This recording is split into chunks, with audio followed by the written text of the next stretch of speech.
אני, מאז שאני זוכרת את עצמי, רציתי לאמץ ילד. כל הילדות שלי, ובמיוחד ככה בבגרות היותר מאוחרת, ככה בסביבות גיל 20 עד 25, חולמים על הבעל ואיך תראה המשפחה. תמיד היה שם בתמונה ילד מאומץ.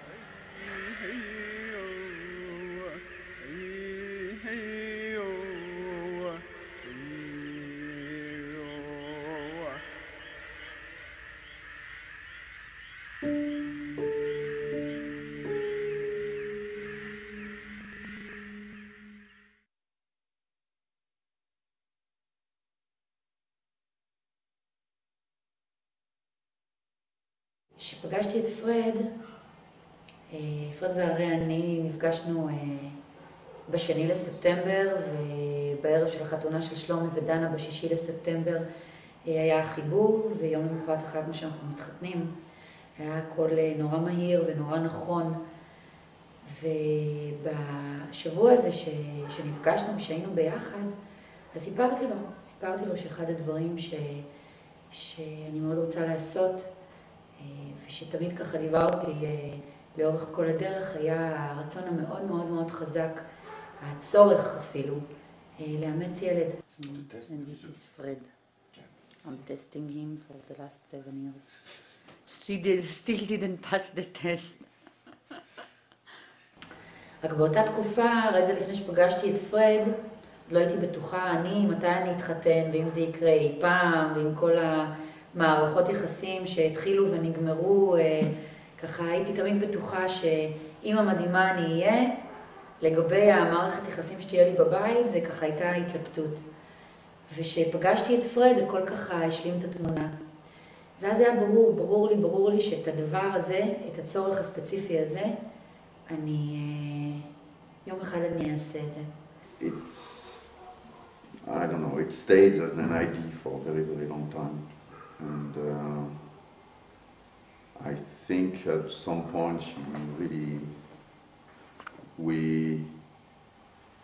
it was a normal point where you said, okay, you want to have a third child, and we really wanted to have another child, and we said, okay, we're going to adopt. ושסיפרתי לפרד, ממש באותו רגע שסיפרתי לו, זה מרצון שלי, מצורך שלי, הפך להיות משהו שהוא שלנו, חזק. ולא דיברנו על זה יותר אף פעם, כאילו זה היה ברור שזה יקרה, כמו שהיה ברור שפרד הולך לגור כאן בישראל, וכמו שכל דבר שעשינו ביחד היה חלק ונכון וברור לשנינו ומתאים לשנינו, ותואם את הגישה שלנו בחיים ואת הרצונות שלנו בחיים, ככה זה כל הזמן היה ברקע. העיתוי היה שבדיוק החלטתי בסביבות 2006 שאני בסוף השנה הולכת לעזוב את אלפא. שאחרי 6.5 שנים ככה היה מספיק, נתנו לחברה את החיים, היא נתנה לנו חיים בחזרה. וב-26 בינואר התעוררתי בבוקר, זה היה יום שישי, ואמרתי, זה היום שאני מתחילה לבדוק. מתחילה ללמוד מה זה לאמץ, מה האופציות, איפה, למה, כמה, איך עושים את זה. כמה זמן זה לוקח, ונכנסתי לגוגל, והקלדתי את המילה אימוץ, ודי מהר התחלתי ללמוד על האימוץ הבין-ארצי, ועל החוק שעבר ב-98, ועל זה שצריך לעשות את זה מסודר דרך עמותות, על מנת שזה יהיה חוקי, ועל מנת שזה יהיה מגובה גם במדינה שממנה מאמצים וגם בישראל. ידענו שאנחנו רוצים בן, ידענו שאנחנו רוצים כמה שיותר קטן. ורצינו אותו כזה קלרד, רצינו אותו, לא יודעת, רצינו אותו ילד כזה אחר. Well, actually at the beginning we wanted an African. We wanted an African kid. We wanted to adopt a black little boy. There is something really special about the Maya. I'm really, really happy that it was Guatemala and not an African kid now, because I have some family living in Mexico and doing all kind of tourism business and working with the Maya, and they are really a special people on this planet. They are really, really a special group, this Maya that built all this pyramid in the middle of the jungle in the Mexican area and in Central America, and they have something, and I'm really happy.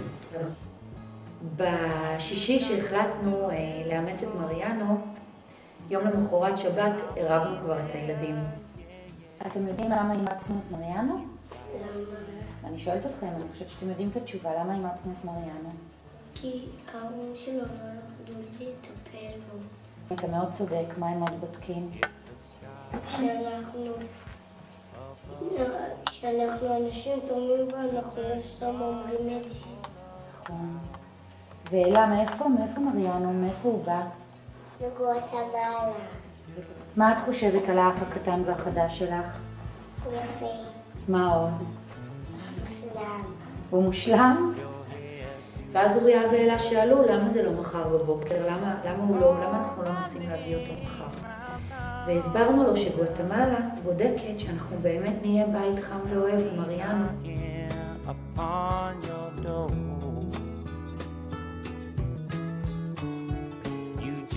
באמת בכל התקופה הזאת, זו הייתה תקופה יחסית קצרה לאימוץ בין ארצי. זה לקח סך הכל מה-26 לינואר עד ה-25 בנובמבר שהוא היה בידיים שלנו בגואטמלה 10 חודשים.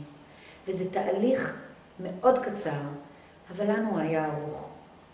לנו זה היה תהליך שמריאנו רחוק מאיתנו ואנחנו חיים אותו פה. אם זה דרך המשפחה והילדים, ואם זה דרך כל החברים במושב והחברים בעבודה. ההיריון הזה היה ההיריון של כולם, של כל מי שיושב פה איתנו, של כולכם. ורצינו אותו איתנו.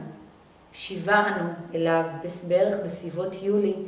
היה איזשהו שלב קשה בתהליך שהתיק שלנו עף מהשלב הסופי בגואטמלה שמאשר את התהליך. היה חסר איזשהו מסמך. ומהרגע הזה זה הפך להיות תהליך בלתי נסבל עבורנו. גם כי קיווינו כבר להביא אותו הביתה וקיווינו שהוא יהיה איתנו פה בחג ובראש השנה. וגם כי זה השלב שבדיעבד הסתבר לי שבשלב הזה אני הפסקתי לנהל פרויקט, אימוץ, והתחלתי לרצות שהילד שלי יבוא הביתה. אני במטוס ידעתי שאני הולכת להביא את הילד שלי. הדרך שלנו בחיים זה לשתף. The light was leaving in the west, it was blue. The children's laughter sang, skipping just like the stones they threw. The voices echoed across the way. מה, אתה מנסה לחייך עם ג'ניפר? כן? Just another night with the sunset and the moonrise, not so far behind to give us just enough light to lay down underneath the stars. Listen to Papa's translation. אני נשארת עם סבתא שולה להסבר מפורט. הייתה ארוחת ערב אצל אימא, וכולם שאלו ככה, מה קורה? ועניתי להם, אבל ככה תוך כדי ככה העברתי גם מסר שצריכים לחכות, שיקרה זה יקרה. ואז זה נגמר, אבל אני נשארתי באמת עם השאלה מתי זה כבר יקרה. וחזרנו הביתה, והטלפון היה פה בכניסה לבית, בקערה שאוספת את כל הדברים שאנחנו נכנסים. והלכנו לישון, ובבוקר בסביבות 7:20, שמעתי את הצליל של ה-SMS. ולא היה לי כוח לקום מהמיטה, והייתי קופצת לכל SMS, או SMS היה מלוי שהייתי קופצת אליו, או מעירית שהייתי קופצת. ולא היה לי כוח. וככה על הדרך הלכתי לטלפון לראות ממי קיבלתי את ה-SMS ביום שבת בבוקר, וזה היה באמת SMS מעירית. שהיא כותבת, תתקשרי אליי, עירית. וידעתי שזהו, קיבלנו את הצו. והתקשרתי אליה, כולי כבר ככה מתרגשת ומתוחה, והיא ראתה שזאת אני, והיא הרימה את הטלפון, והדבר היחידי שהיא אמרה, זה מזל טוב. ואני התחלתי לבכות, והילדים קמו בבהלה מהמיטה, ושאלו אותי, אמא, למה את בוכה? ואמרתי להם, ילדים שלי זה דמעות של שמחה, כי סוף כל סוף גואטמלה מרשים לנו לבוא לקחת את מריאנו הביתה. והם התחילו לרקוד ולשיר, ופרד כמובן קפץ מהמיטה, וזה, אני חושבת, היה הרגע הכי מרגש בבית, וגם רגע שהוכיח לנו שהתהליך היה מאוד נכון, והם היו שותפים אליו, והם היו מעורבים, והציפייה אצלהם הייתה ציפייה אמיתית וכנה וחזקה, וגם הם כבר רצו שזה ייגמר. אוריה, לתוך המקרר. איפה אלה החביאה את המקל? אתה ראית? המקרר? וזהו, וב-24 לנובמבר טסנו לגואטמלה, והשארנו את הילדים כאן עם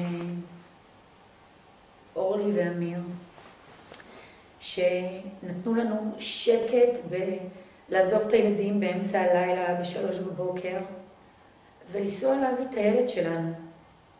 והילדים היו מוכנים, והסברנו להם למה הם לא יכולים לבוא איתנו, והם פרגנו לנו את הנסיעה הזאת, ושלחו אותנו באהבה.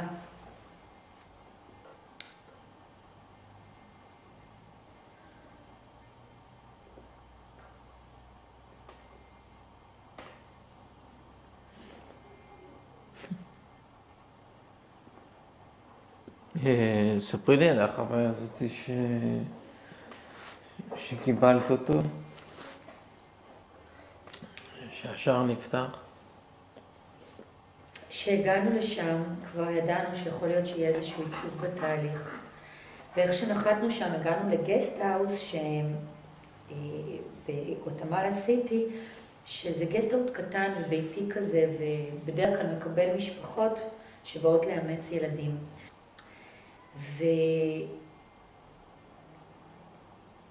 ב10 בבוקר, יום למחרת, קבענו עם הקטור שהוא יגיע עם האישה שטיפלה במריאנו בכל השנה הזאת, ובעצם נעשה את ההחלפה. וב10 בבוקר על השעון הייתה דפיקה בדלת. היי, לורנה. It's לורנה. שלא תראה אותה. היי, מריאנו. זה טוב, נשי? תחי. נשי, זה לא טוב. The first time they brought Mariano, actually I was more concentrated on my wife because I really know the effect that it will have on Sima, and I was ready to take my time with Mariano, and this first connection you can see on the video. It took me time before I was starting to connect with him, so we give him time.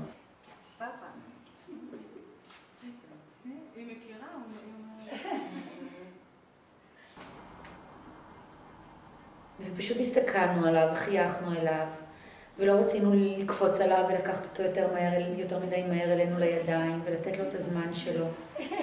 אבל הוא לא היה צריך זמן, מהדקה הראשונה היה הילד שלנו, הוא כאילו ידע שהוא הגיע הביתה, הוא כאילו ידע שזה אמא ואבא שלו.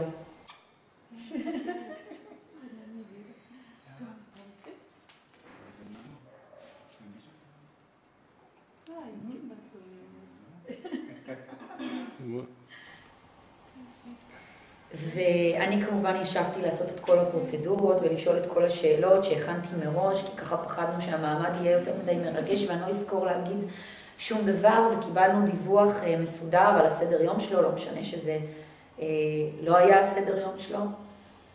ואחרי שעה וחצי הקטור והאישה שטיפלה בו הלכו, ואנחנו נשארנו עם מריאנו. You've got your world, and I've got mine. and it's a shame. Two grown-up worlds that will never be the same. Why can't we be like storybook children, Running through the rain, hand in hand, across the meadow? why can't we be like storybook children? Mariano in the coffee plantation. Mariano, you have a lot of room.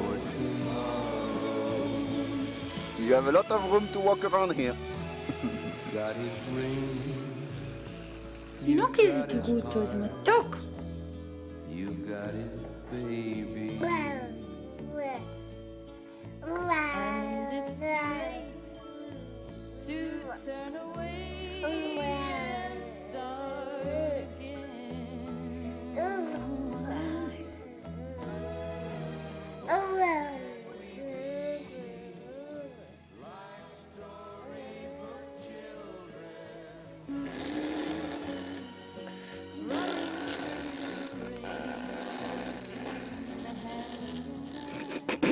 Ils ont le raid.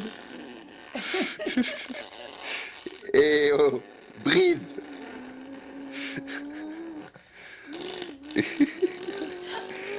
You have to breathe, Mariano.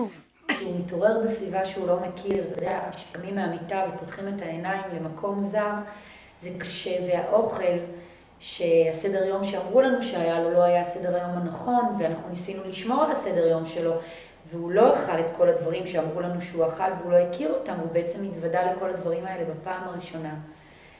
ואחרי היומיים האלה, פרד ואני ככה הסתכלנו אחד על השני ואמרנו, זהו הילד שלנו, כמו שעשינו עם הילדים האחרים, עם אוריה ואלה, נסתכל עליו ונקשיב לו. ומהרגע הזה זה התחיל לנסוק. הבנו שהוא לא אכל שום דבר קודם והתחלנו ללמד אותו לאכול, ולצחוק אותו ולטלטל אותו ולסובב אותו ולשחק איתו.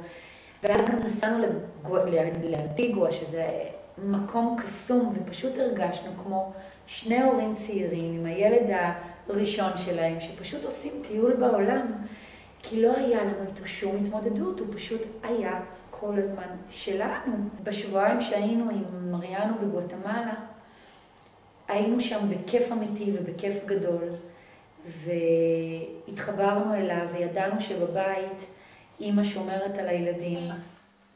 לילה טוב, אמא. הנה, אמא שריטה אותך. מה אתה רוצה להגיד? אני רוצה שתזכיר אני אוהב אותך. ולאבא?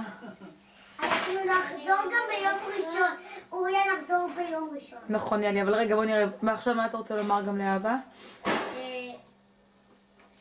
שהוא יחזור בשלום. אמן. אמא. יאלי לא. יאלי? מתי את באה? ואיזה שעה?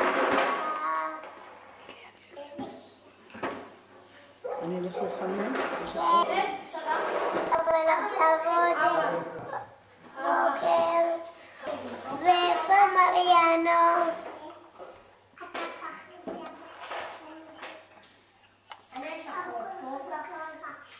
Jad, and Jad's story was part of the process quite early from the beginning, when there is this some psychiatrist test that you have to pass to know if you are ready to adopt a child and if you're not a freak or whatever. For me, it's actually comforted me in the decision that it was really a good thing to do, because I managed to explain to her why we are doing it and why we are bringing a child that cannot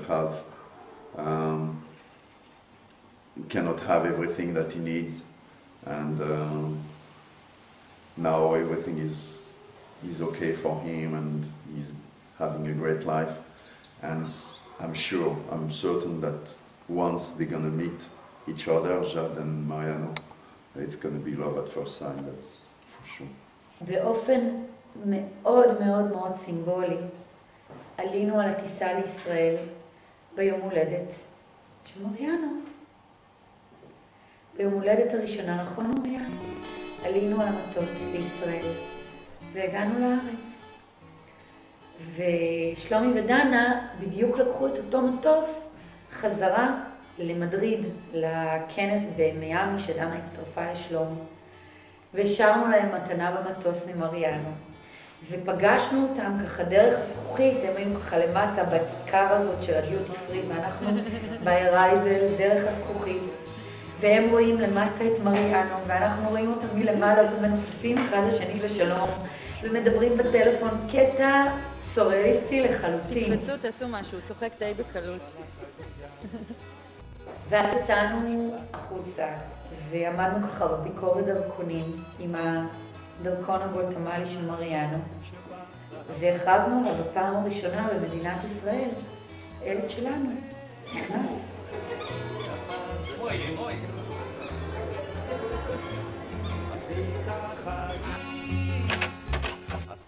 ואמיר בא לאסוף אותנו באמצע הלילה, ומריאנו ישר ככה, עשה לו ככה עם האף, ישר אמר לו את השלום שלו ואת החיוך שלו. וכל הדרך רק חיכיתי לראות את הילדים שלי, חיכיתי לראות את אלה, חיכיתי לראות את אוריה, ולתת חיבוק ענקי לאמא שלי ששמרה עליהם כל התקופה הזאת.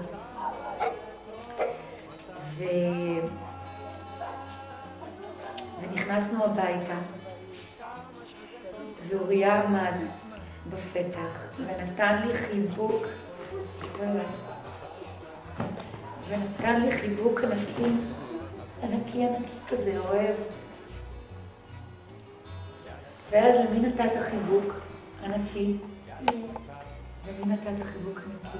למריאנו. לאח שלך, נכון? ושם החיבור הראשון נוצר, ואז הלכנו להעיר את אלה. שהדבר הראשון שהיא שאלה, שהתעוררה אחרי הלילה, זה אמא.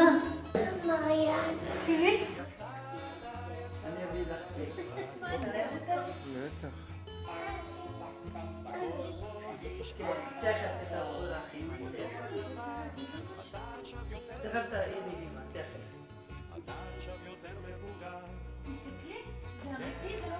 ומהרגע הזה, מריאנו נכנס למשפחה.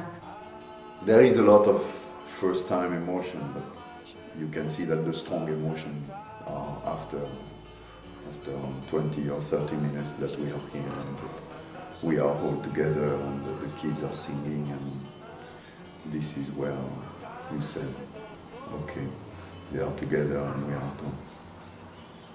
מריאנו שלנו, מתנה לכולנו, באת אלינו, הבאת את האור, מריאנו שלנו, אהבה של כולנו, תודה שבחרת להיות כאן איתנו. הוא עוד חושב על זה. For me, there is also this idea that what you give to a kid is a lot more than your gene. You give a lot more after he's born than just a couple of your gene. And he's a lot more dependent about the education and the fact that you live with him and you give love and attention than what you give in terms of gene. And to have this break, that the fact that is coming from Maya people and Maya culture, which is completely different than what is going to live here, that's for sure. I really like the idea, and I'm really happy that we took a child from Guatemala and not from Africa. And I know, like Sima knows also that if we take another one, it's going to be from Guatemala also. והיום, חודש אחרי, אין לי ספק שמריאנו זה היה הילד היחידי שהיינו יכולים לקחת, והילד היחידי שנולד בשבילנו, והילד היחידי שהוא שלנו. והדבר העיקרי שלמדתי והוכחתי לעצמי עוד פעם בחיים, למרות שהרבה פעמים אני עושה לאמא שלי כאב לב עם הדברים האלה, למדתי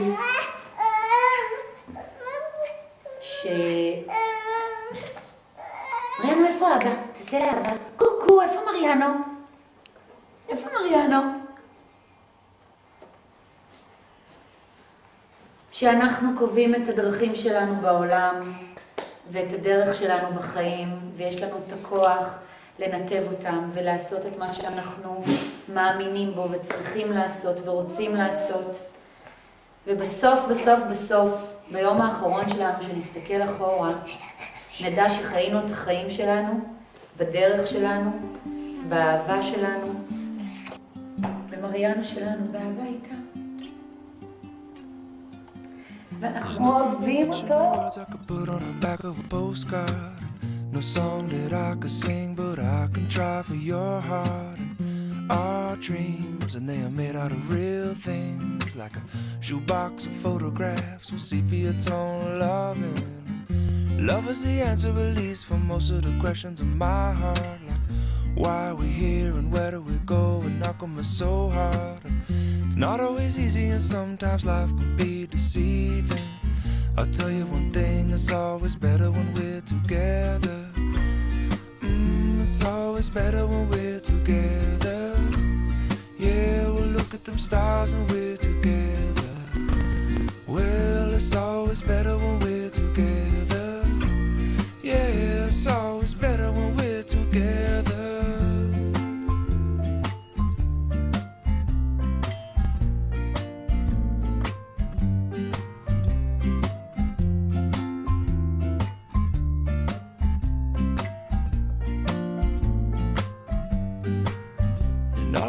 Moments just might find their way into my dreams tonight, but I know that they'll be gone when the morning light sings or brings new things. For tomorrow night you see that they'll be gone too. Too many things I have to do, but if all of these dreams might find their way into my day-to-day scene, I'd be under the impression I was somewhere in between, with only two, just me and you. Not so many things we got to do, or places we got to be. We'll sit beneath the mango tree now. Yeah, it's always better when we're together. We're somewhere in between together. Well, it's always better when we're together. Yeah, it's always better when we're together.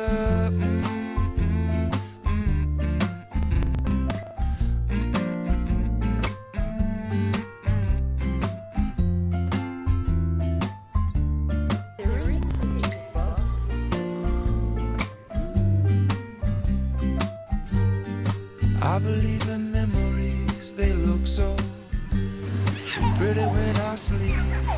Hey, now and when I wake up, you look so pretty, sleeping next to me.